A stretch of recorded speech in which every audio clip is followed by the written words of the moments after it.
ፈረንሳይ አፍሪካ ውስጥ ምን ትሰራለች? አዘጋጅ ዳዊት አለሙ። ፈረንሳይ አፍሪካ ውስጥ ምን ትሰራለች?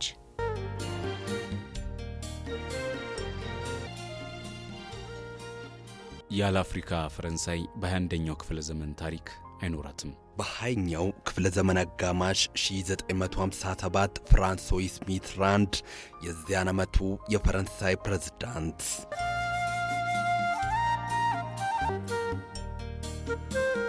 ያለ አፍሪካ ፈረንሳይ ደረጃዋ ወደ 3ኛው የዓለም ሀገራት ቁልቁል ይወርዳል። በ21ኛው ክፍለ ዘመን መጀመሪያ 2008 ያኔው የፈረንሳይ ፕሬዝዳንት ዣክ ሺራክ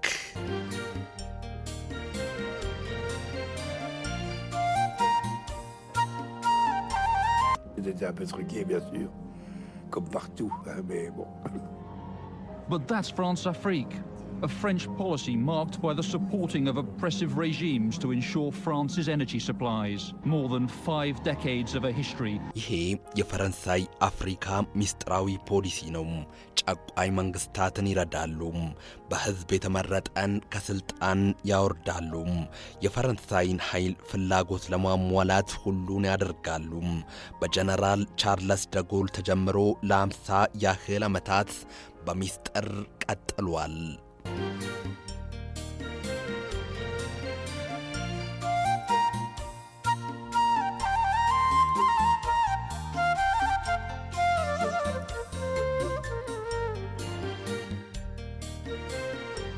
በዩናይትድ ስቴትስ ኦፍ አሜሪካ ባንድ ወቅት ጆርጅ ደብሊው ቡሽ እና አልጎር በምርጫ ተፋጠው ተናንቀው ከፍተኛ ፍርድ ቤት ተያይዘው እንደሄዱት ሁሉ አላሳን ዋተራና ሎረን ባግቦ በአይቮሪ ኮስት አደረጉም። የአሜሪካው ከፍተኛ ፍርድ ቤት ቡሽ አሸንፏል ብሎ ሲፈርድ ወደ ዋሽንግተን ዲሲ የሄደ ጦር አልነበረም። የአይቮሪ ኮስት ከፍተኛ ፍርድ ቤት ለሎረን ባግቦ የመፍረዱ ዜና ከተደመጠ ከደቂቃዎች በኋላ ግን የፈረንሳይ ወታደሮች አቡጃ ደርሰው ነበር። ባግቦን ከመንበረ ስልጣናቸው አውርደው ዋታራን ከቤተ መንግስት አስገብተው ተመለሱ ወይም እዚያው ሰነባበቱ። ከፓሪስና ዋሽንግተን ዲሲ ያልተጠበቀ ጥቂሻ የደረሳቸው የቤንጋዚ ታጣቂዎች ወደ ትሪፖሊ ጥድፊያ ሲጀምሩ አላስችል ያላቸው የፈረንሳይ የጦር አውሮፕላኖች ቀድሟቸው ደርሰው ገሃነመ መርገምቱን ሊቢያውያን ላይ ማውረዱን ጀምሯል። ኮሽ ባለ ቁጥር ወይም ኮሽ እንዲል በተደረገ ቁጥር የፈረንሳይ ቀበቷን እያጠባበቀች ወደ አፍሪካ መሯሯጥ በብዙ ያጠያይቃል። እኛም እንጠይቅ፣ ፈረንሳይ አፍሪካ ውስጥ ምን ታደርጋለች? France has a long history of intervention and interference in its former African colonies. Regions rich in resources, oil, gas, gold and uranium. ፈረንሳይ በቀድሞ አፍሪካ ቅኝ ግዛቶቿ ጣልቃ መግባት ረጅም ታሪክ አላት። በተፈጥሮ ሀብት በዳበሩ በነዳጅ፣ በወርቅ፣ በዩራኒየም በበለጸጉት ላይ ይበልጥ ታተኩራለች። ይሄ የፈረንሳይና የአፍሪካ የግንኙነት ታሪክ ነው።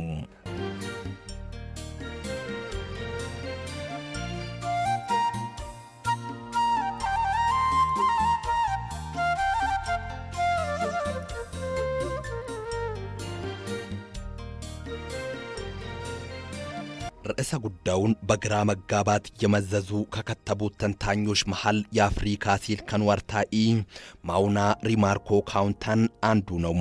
ይሄ ሰውም እንደ ሌሎቹ ጻፊያን አስደንጋጩ ርዕስ ከፊት አስቀድሟል። ዛሬም ይላል፣ ዛሬም 14 የአፍሪካ ሀገራት ለፈረንሳይ ይገብራሉ ወይም ታክስ ይከፍላሉ። ከክፍያውም ፈረንሳይ በየዓመቱ 500 ቢሊዮን ዶላር ታገኛለች። 500 ቢሊዮን ዶላር ከድሃዎቹ የአፍሪካ ሀገራት ሲወጣ ደግሞ ውጤቱን ለመተንተን የምጣኔ ሀብት ምሁር መሆን አያሻም። ማውና ሪማርከም ሆነ ሌሎች ጻፊዎች በግልጽ እንዳስቀመጡት ድህነት ከማይወጡበት የብድር አዙሪት ውስጥ መዘፈቅ፣ በእድገት ወደ ኋላ መንፏቀቅ የሀገራቱ ዕጣ ፈንታ ሆኗል። ሀገራቱ እነማናቸውን አስቀድመን ለምንን እናስከትላለን? በፈረንሳይ ቅኝ ሲገዙ የነበሩት ቤኒን፣ ቡርኪና ፋሶ፣ ጊኒ ቢሳው፣ አይቮሪ ኮስት፣ ማሊ፣ ኒጀር፣ ሴኔጋል፣ ቶጎ፣ ካሜሮን፣ ሴንትራል አፍሪካ ሪፐብሊክ፣ ቻድ፣ ኮንጎ ብራዛቪል፣ ኢኳቶሪያል ጊኒና ጋቦን ናቸው። ከነዚህ ድህነት መገለጫቸው እስኪመስል ከስማቸው እኩል ከሚጠራው የአፍሪካ ሀገራት በየዓመቱ 500 ቢሊዮን ዶላር እየወጣ ወደ ፈረንሳይ ማዕከላዊ ባንክ ይሄዳል። ለምን? ታሪኩ የሚመዘዘው ከ50 ያህል ዓመታት በፊት ነው። የሁለተኛው የዓለም ጦርነትን መጠናቀቅ ተከትሎ አብዛኛው አፍሪካ ሀገራት የነጻነት ጥያቄን አንግበው ተነሱ። Back in 1945, at the end of World War II, after France was liberated, there were uprisings across the French colonial empire. በ1945 መጨረሻ የሁለተኛው ዓለም ጦርነት መጠናቀቅን ተከትሎ ፈረንሳይ ነፃ ከወጣች በኋላ በፈረንሳይ የቅኝ ግዛት ሀገራት አመጽ ተቀሰቀሰ። ፈረንሳይ ይሄን ማቆም እንደማትችል ገባት። ጀነራል ደጎል አዲስ ሐሳብ ለአፍሪካ ቅኝ ግዛቶቻቸው አቀረቡ።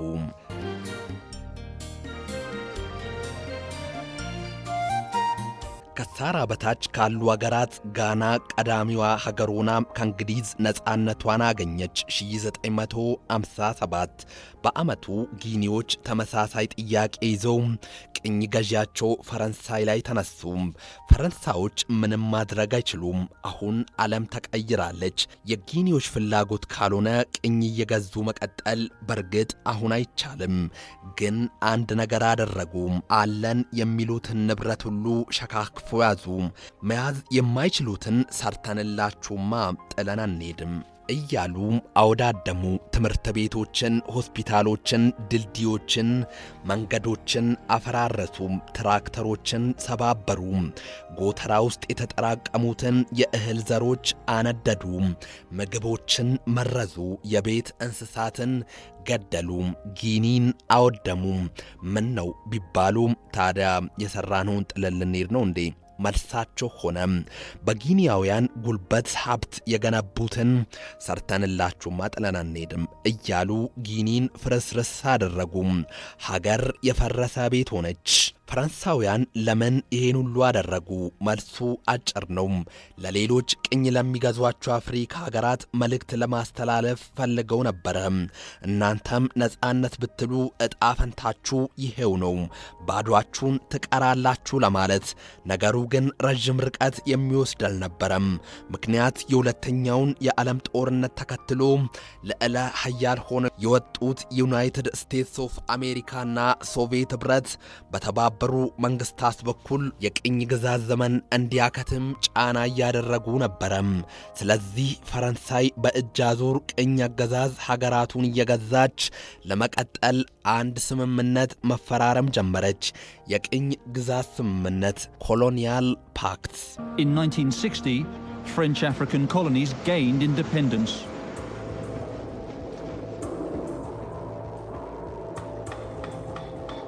But independence did not mean freedom for the former French colonies. በ1960 አብዛኛው የፈረንሳይ አፍሪካ ቅኝ ግዛት ሀገራት ነፃ ወጡ። ነፃነታቸው ግን ነፃነት አልነበረም። ሀገራቱ በዘመነ ቅኝ ግዛት ከፈረንሳይ ለተጠቀሙት ማድረግ ያለባቸው ግዴታ ነበረ። አሻፈረኝ ካሉ እንደ ጊኒ አይናቸው እያየ ሀገራቸው ወደ ፍርስራሽነት ትቀየራለች።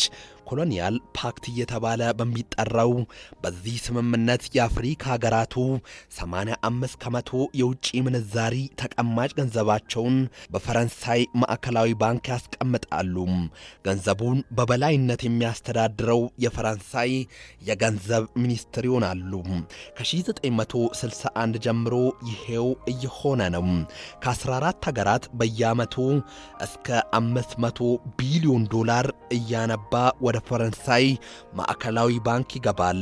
ይህንኑ ገንዘብ ከ6 እስከ 7% ወለድ መልሳ ለአፍሪካ ሀገራት ታበድራለች። ሌላኛው የስምምነቱ ነጥብ ሀገራቱ ፈረንሳይኛ ቋንቋን ብሔራዊ የመማሪያ ቋንቋቸው የማድረግ ግዴታም ተጥሎባቸዋል።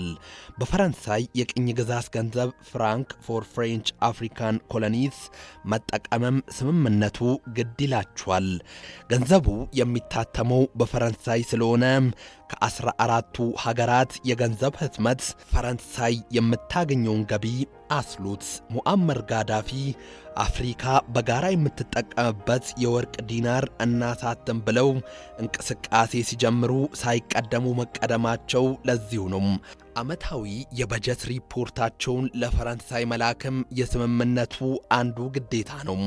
ሀገራቱ ስምምነቱን አንቀበልም ካሉ ወይም ይሄ ነገር ሀገሬን እያደማስ ነው የሚል መሪ በዚያች ሀገር ቢመጣም ውጤቱ ምን ይሆናል? መፈንቅለ መንግስት፣ ሞትና ጦርነት። ባለፉት 50 ዓመታት አፍሪካ ውስጥ በ26 ሀገራት 67 መፈንቅለ መንግስቶች ተካሂደዋል። ከ26ቱ 16ቱ የቀድሞ የፈረንሳይ ቅኝ ግዛት ሀገራት ናቸው።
ነጻ እንድትወጣ የፈረንሳይ የቅኝ ግዛት ገንዘብ ዘ ፍራንክ ፎር ፍሬንች አፍሪካን ኮሎኒ ስንትታ የራሷን ገንዘብ ማተም ጀመረች።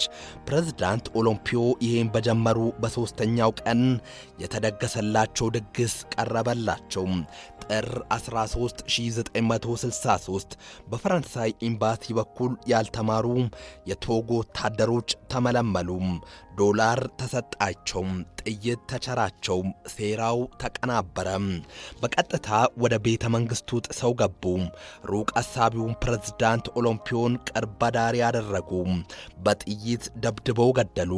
በዚያች ሀገር መፈንቅለ መንግስት ሆነ ተባለ። የዓለም የመገናኛ ብዙሃንም ይሄንኑ አወሩ አስወሩ። ማንም ከጀርባው ስለነበረው ጭፍቅ ቲያትር የተረከ አልነበረም። French African policy passed through secret channels at the highest level, outside any parliamentary or government control. የፈረንሳይ የአፍሪካ ፖሊሲ የሚፈጸመው በሚስጥራዊ መስመር ነው፣ ከመንግስትና ፓርላማ ቁጥጥር ውጪ በሆነ ሚስጥራዊ ኃይል።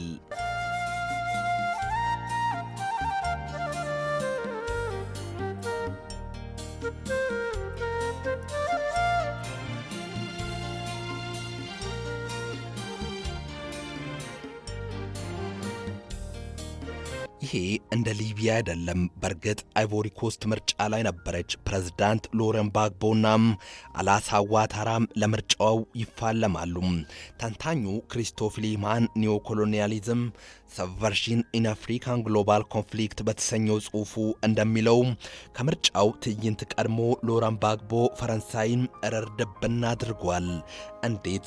አንድ አይቮሪ ኮስት ከፈረንሳይ የቅኝ ግዛት ገንዘብ ፍራንክ ፎር ፍሬንች አፍሪካን ኮሎኒስ ነፃ ወጥታ የራሷን ገንዘብ ማተም እንድትጀምር ጥድፊያ ላይ ናቸው። ይሄ ደግሞ መዘዙ ብዙ ነው። ፈረንሳይ ገንዘቡን አትማ የምታገኘውን አያሌ ገንዘብ ያሳጣታል። ለሌሎች የፈረንሳይ የቀድሞ ቅኝ ግዛት የአፍሪካ ሀገራት መጥፎ አርያ ነው። 2 በትምህርታቸው እስከ ፕሮፌሰርነት የዘለቁት ሎረን ባግቦ ስለምን የኛ ተቀማጭ ገንዘብ ወደ ፈረንሳይ ማዕከላዊ ባንክ ሄዳል የሚል ጥያቄ አነሱ። ሰውየው የመብት ጥያቄ አበዙ። ነገሩን ለማስቀረት እርምጃዎችን መውሰድም ያዙ። 3 ከሙአመር ጋዳፊ ጋር አፍሪካ በጋራ ስለምትጠቀምበት የወርቅ ዲናር በቅርበት መስራት ጀመሩ። ፈረንሳይ ተቆጣች። በቁጣዋ መሃል አይቮሪ ኮስት ምርጫ ላይ ነኝ አለች። አውሮፓዊቷ ታላቅ አገር አጋጣሚውን በጥንቃቄ ቀለበችው። በምርጫው መሃል ዘልቃም ካርዱን ለአላሳን ዋታራ መነታተፈችላቸው። ምርጫው ሲጠናቀቅ ሁለቱም ሰዎች አሸንፈናል አሉ። በ2004 የዩናይትድ ስቴትስ ኦፍ አሜሪካ ተወዳዳሪዎች ቡሽና አልጎር እንዳደረጉት ተያይዘው ፍርድ ቤት ሄዱ።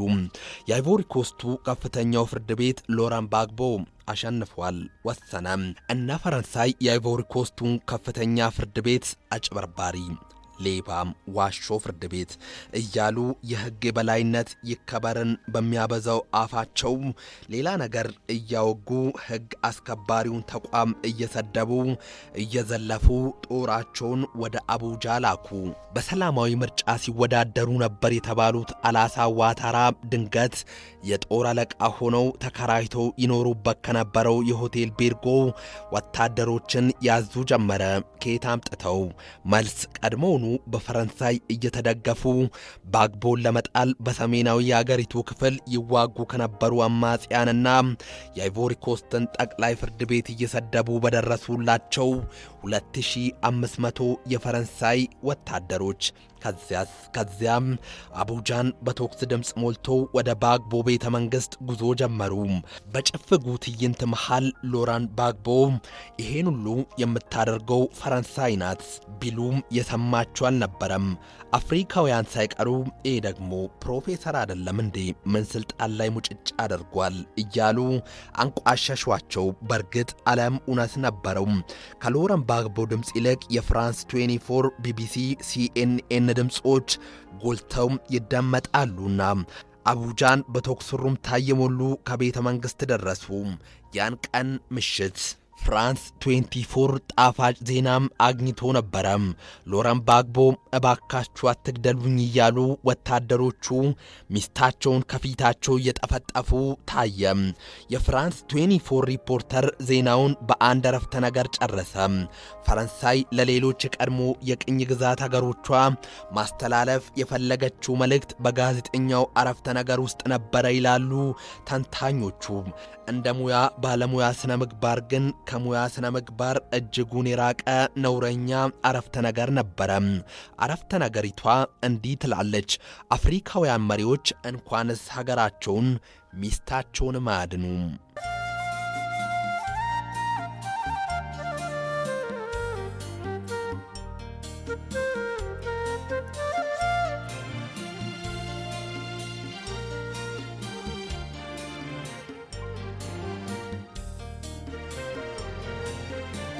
ፓሪስ ትጠራቿ ቤት ስትልካቸው ወዴት የሚሉት 40 ዓመት ነክሰው ሰላማዊ ሀገር ተብለው ስልጣናቸውን ለልጃቸው አስረክበው ያልፋሉ።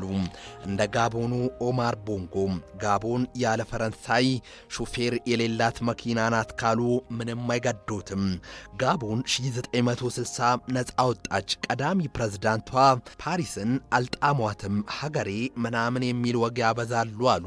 ፕሬዝዳንት ሊዮን ሚባ በመፈንቅለ መንግስት ተነሱ። ተነሱ 1964 ለቀጣይ 40 ዓመታት ተቀርቶ የማልቀውን የነዳጅ ሀብቷን ለፈረንሳይ ያቀረቡት ኦማር ቦንጎ በጋቦን ፕሬዝዳንት ተባሉ 2009 ሲመጣ ተፈጥሮ ጉዳ አደረገቻቸው ሞቱ ሰኔ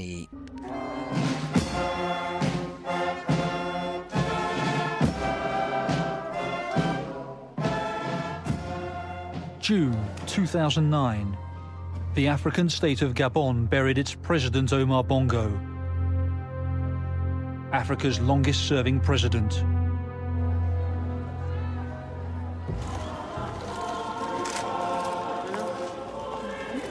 Former French President Jacques Chirac and Nicolas Sarkozy, president at the time, side by side at the funeral.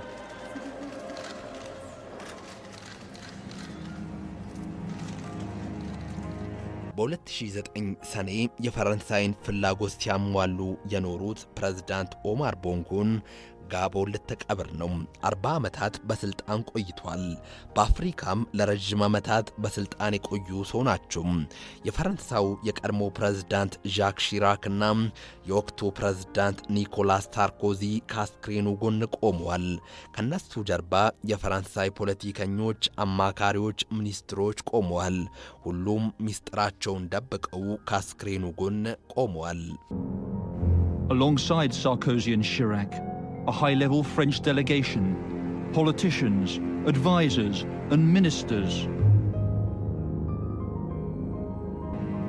A secret about a French policy in Africa called France Afrique.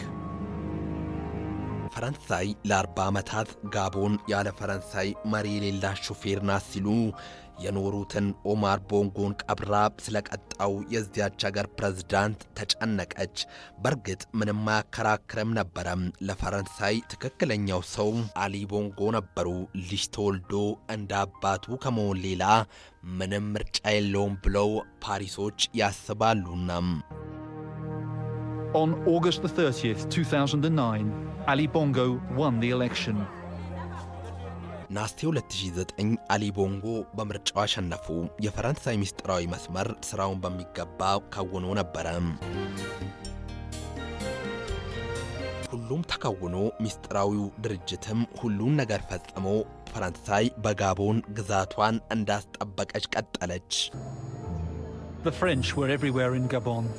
France appointed a number of what it called cooperators to assist the government and the president. ፈረንሳይ በጋቦን የተማለች መንግስትንና ፕሬዝዳንቱን የሚተባበሩ ያለች ሰዎችን ማስቀመጧን ቀጠለች በሚኒስቴር መስሪያ ቤቶች በግዙፍ ኩባንያዎች በሁሉ ተቋማት ውስጥ ፈረንሳዮች አሉ የፕሬዝዳንቱ አማካሪዎችም ያው ፈረንሳዮቹ ናቸው